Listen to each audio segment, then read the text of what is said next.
The Red Room by H.G. Wells.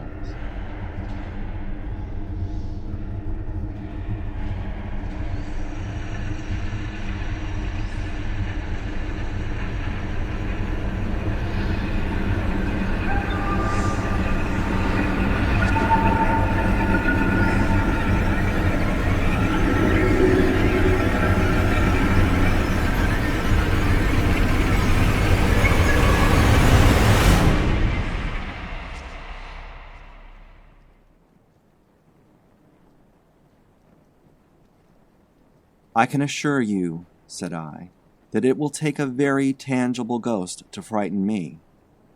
And I stood up before the fire with my glass in my hand. "It is your own choosing," said the man with the withered arm, and glanced at me askance. 28 years, said I have lived, and never a ghost have I seen as yet.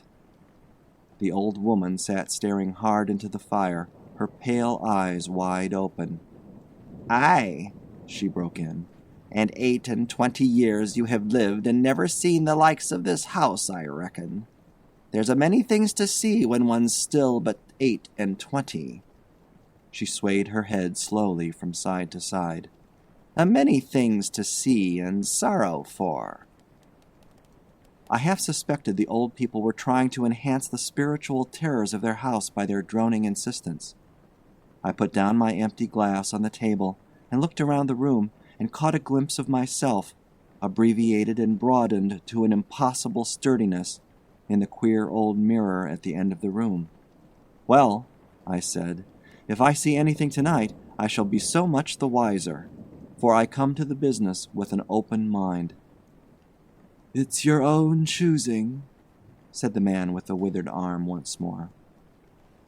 I heard the sound of a stick and a shambling step on the flags in the passage outside, and the door creaked on its hinges as a second old man entered, more bent, more wrinkled, more aged even than the first. He supported himself by a single crutch, his eyes were covered by a shade, and his lower lip, half averted, hung pale and pink from his decaying yellow teeth. He made straight for an armchair on the opposite side of the table, sat down clumsily, and began to cough. The man with the withered arm gave this newcomer a short glance of positive dislike. The old woman took no notice of his arrival, but remained with her eyes fixed steadily on the fire. "I said, it's your own choosing," said the man with the withered arm, when the coughing had ceased for a while. "It's my own choosing," I answered. The man with the shade became aware of my presence for the first time, and threw his head back for a moment and sideways to meet me. I caught a momentary glimpse of his eyes, small and bright and inflamed. Then he began to cough and sputter again. "Why don't you drink?" said the man with the withered arm, pushing the beer towards him. The man with the shade poured out a glassful with a shaky hand that splashed half as much again on the deal table. A monstrous shadow of him crouched upon the wall and mocked his action as he poured and drank. I must confess I had scarce expected these grotesque custodians.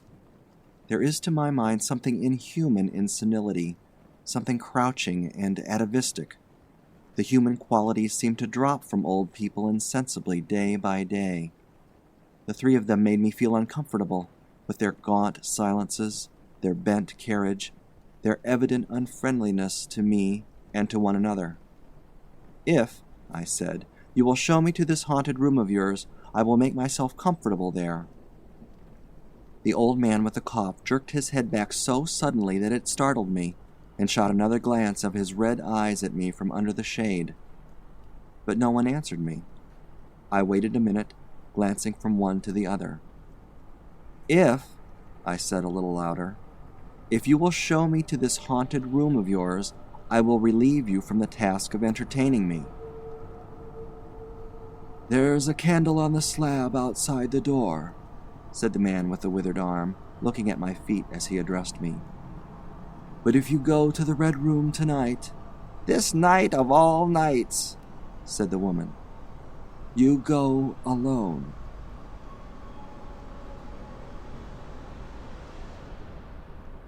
Very well, I answered. And which way do I go? You go along the passage for a bit, he said, until you come to a door, and through that is a spiral staircase, and halfway up that is a landing, and another door covered with baize. Go through that and down the long corridor to the end, and the red room is on your left up the steps. Have I got that right? I said, and repeated his directions. He corrected me in one particular. And are you really going? Said the man with the shade, looking at me again for the third time with that queer, unnatural tilting of the face. This night of all nights, said the woman. It is what I came for, I said, and moved toward the door. As I did so, the old man with the shade rose and staggered round the table, so as to be closer to the others and to the fire. At the door I turned and looked at them, and saw they were all close together, dark against the firelight, staring at me over their shoulders, with an intent expression on their ancient faces. Good night, I said, setting the door open. It's your own choosing, said the man with the withered arm. I left the door wide open until the candle was well alight, and then I shut them in and walked down the chilly, echoing passage. I must confess that the oddness of these three old pensioners in whose charge her ladyship had left the castle, and the deep-toned, old-fashioned furniture of the housekeeper's room in which they foregathered, affected me in spite of my efforts to keep myself at a matter-of-fact phase. They seemed to belong to another age, an older age, an age when things spiritual were different from this of ours, less certain, an age when omens and witches were credible, and ghosts beyond denying. Their very existence was spectral, the cut of their clothing, fashions born in dead brains. The ornaments and conveniences of the room about them were ghostly, the thoughts of vanished men which still haunted rather than participated in the world of today. But with an effort I sent such thoughts to the right about. The long, draughty, subterranean passage was chilly and dusty, and my candle flared and made the shadows cower and quiver. The echoes rang up and down the spiral staircase, and a shadow came sweeping up after me, and one fled before me into the darkness overhead. I came to the landing and stopped there for a moment, listening to a rustling that I fancied I heard. Then, satisfied of the absolute silence, I pushed open the baize-covered door and stood in the corridor. The effect was scarcely what I expected, for the moonlight, coming in by the great window on the grand staircase, picked out everything in vivid black shadow or silvery illumination. Everything was in its place. The house might have been deserted on the yesterday instead of 18 months ago. There were candles in the sockets of the sconces, and whatever dust had gathered on the carpets or upon the polished flooring was distributed so evenly as to be invisible in the moonlight. I was about to advance and stopped abruptly. A bronze group stood upon the landing, hidden from me by the corner of the wall, but its shadow fell with marvelous distinctness upon the white paneling, and gave me the impression of someone crouching to waylay me. I stood rigid for half a minute, perhaps. Then, with my hand in the pocket that held my revolver, I advanced, only to discover a Ganymede and eagle glistening in the moonlight. That incident for a time restored my nerve, and a porcelain Chinaman on a buhl table, whose head rocked silently as I passed him, scarcely startled me. The door to the red room and the steps up to it were in a shadowy corner. I moved my candle from side to side in order to see clearly the nature of the recess in which I stood before opening the door. Here it was, thought I, that my predecessor was found, and the memory of that story gave me a sudden twinge of apprehension. I glanced over my shoulder at the Ganymede in the moonlight, and opened the door of the red room rather hastily, with my face half turned to the pallid silence of the landing. I entered, closed the door behind me at once, turned the key I found in the lock within, and stood with the candle held aloft, surveying the scene of my vigil, the great red room of Lorraine Castle, in which the young Duke had died. Or rather, in which he had begun his dying, for he had opened the door and fallen headlong down the steps I had just ascended. That had been the end of his vigil, of his gallant attempt to conquer the ghostly tradition of the place, and never, I thought, had apoplexy better served the ends of superstition. And there were other and older stories that clung to the room, back to the half-credible beginning of it all, the tale of a timid wife and the tragic end that came to her husband's jest of frightening her. And looking around that large, somber room, with its shadowy window bays, its recesses and alcoves, one could well understand the legends that had sprouted in its black corners, its germinating darkness. My candle was a little tongue of light in its vastness that failed to pierce the opposite end of the room, and left an ocean of mystery and suggestion beyond its island of light. I resolved to make a systematic examination of the place at once, and dispel the fanciful suggestions of its obscurity before they obtained a hold upon me. After satisfying myself of the fastening of the door, I began to walk about the room, peering round each article of furniture, tucking up the valances of the bed, and opening its curtains wide. I pulled up the blinds and examined the fastenings of the several windows before closing the shutters, leaned forward and looked up the blackness of the wide chimney, and tapped the dark oak paneling for any secret opening. There were 2 big mirrors in the room, each with a pair of sconces bearing candles, and on the mantel-shelf, too, were more candles in china candlesticks. All these I lit one after the other. The fire was laid, an unexpected consideration from the old housekeeper, and I lit it to keep down any disposition to shiver, and when it was burning well, I stood round with my back to it and regarded the room again. I had pulled up a chintz-covered armchair and a table to form a kind of barricade before me, and on this lay my revolver ready to hand. My precise examination had done me good, but I still found the remoter darkness of the place and its perfect stillness too stimulating for the imagination. The echoing of the stir and crackling of the fire was no sort of comfort to me. The shadow in the alcove at the end in particular had that undefinable quality of a presence, that odd suggestion of a lurking, living thing that comes so easily in silence and solitude. At last, to restore myself, I walked with a candle into it and satisfied myself that there was nothing tangible there. I stood that candle upon the floor of the alcove and left it in that position. By this time I was in a state of considerable nervous tension, although to my reason there was no adequate cause for the condition. My mind, however, was perfectly clear. I postulated quite unreservedly that nothing supernatural could happen, and to pass the time I began to string some rhymes together, Ingoldsby fashion, of the original legend of the place. A few I spoke aloud, but the echoes were not pleasant. For the same reason I also abandoned, after a time, a conversation with myself upon the impossibility of ghosts and haunting. My mind reverted to the 3 old and distorted people downstairs, and I tried to keep it upon that topic. The somber reds and blacks of the room troubled me. Even with 7 candles the place was merely dim. The one in the alcove flared in a draught, and the fire flickering kept the shadows in penumbra perpetually shifting and stirring. Casting about for a remedy, I recalled the candles I had seen in the passage, and, with a slight effort, walked out into the moonlight, carrying a candle and leaving the door open, and presently returned with as many as 10.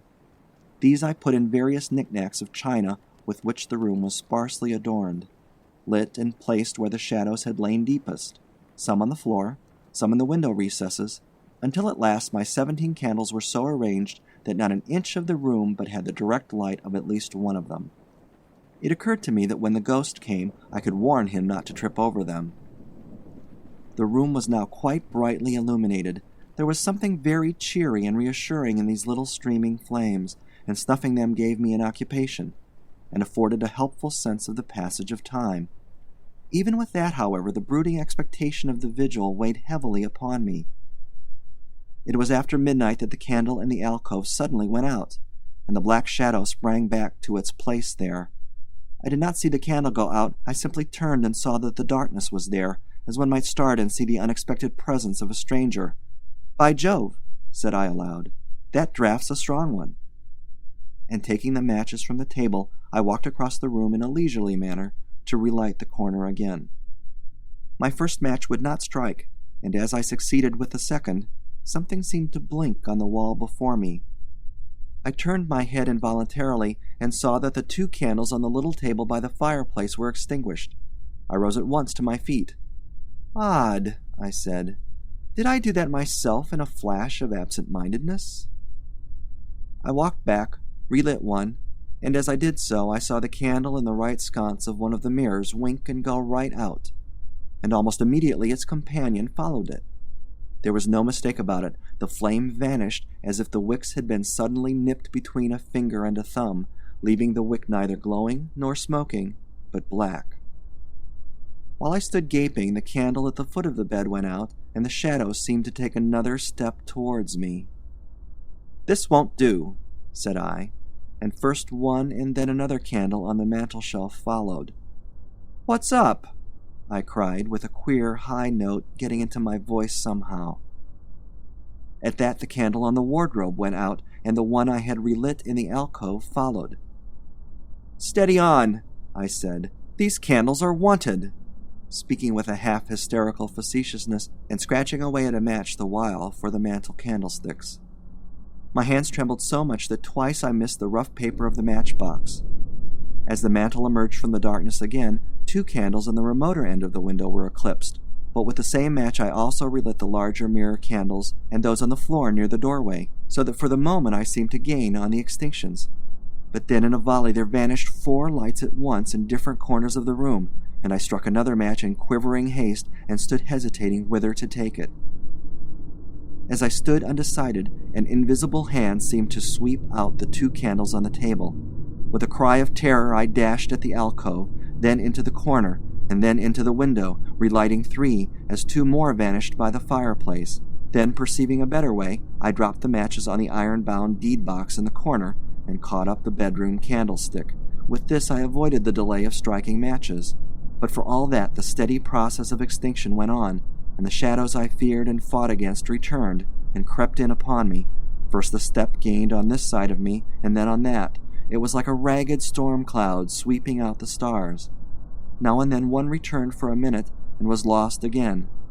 I was now almost frantic with the horror of the coming darkness, and my self-possession deserted me. I leaped, panting and disheveled, from candle to candle in a vain struggle against that remorseless advance. I bruised myself on the thigh against the table. I sent a chair headlong. I stumbled and fell and whisked the cloth from the table in my fall. My candle rolled away from me, and I snatched another one as I rose. Abruptly this was blown out as I swung it off the table by the wind of my sudden movement, and immediately the 2 remaining candles followed. But there was light still in the room, a red light that staved off the shadows from me.